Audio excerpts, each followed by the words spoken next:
Imamu Shaukani katika huu msemo hakuna kukhtalifiana kwenye mambo ya khilafu.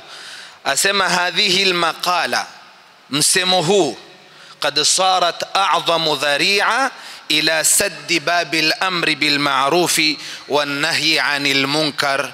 Imefanya kwamba sasa ni ngao, watu wameifanya ni barabara ya kutumia na kupitia ili kuwakataza watu wasiamrishe mema wala wasiyakataze maovu. Ya salam.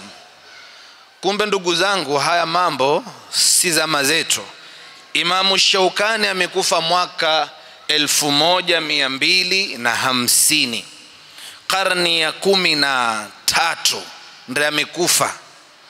Sisi tuko kwenye 100, tuko kwenye mwaka 1447 tena.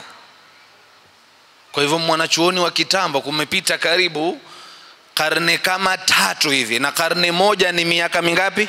100.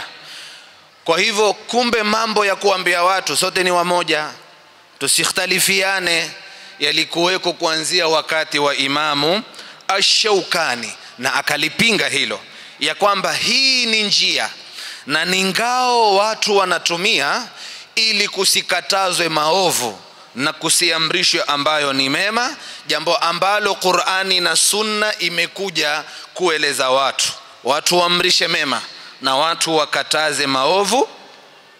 Kipimo kiwe ni kitab na sunna ya Mtume sallallahu alayhi wasallam.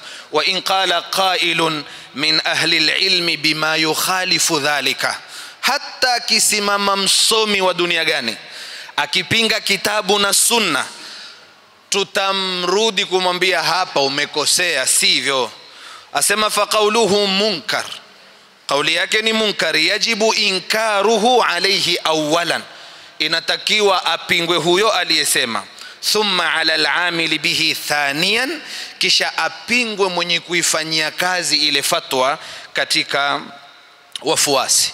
Maneno ya Imamu Shaukani katika As-Sailul Jarraz, ukurasa 90, ukurasa 984. Hapana budi shekhe, wewe utapiga kelele nyingi, watu wawe wamoja, tushirikiane, tusifanyiane rududi, watu wasikemeane. Hili ndugu yangu haliwezekani. Kwa mujibu wa maneno Imamu Shaukani, ni jambo ambalo lilikuweko na limekwenda kinyume na kitabu na sunna.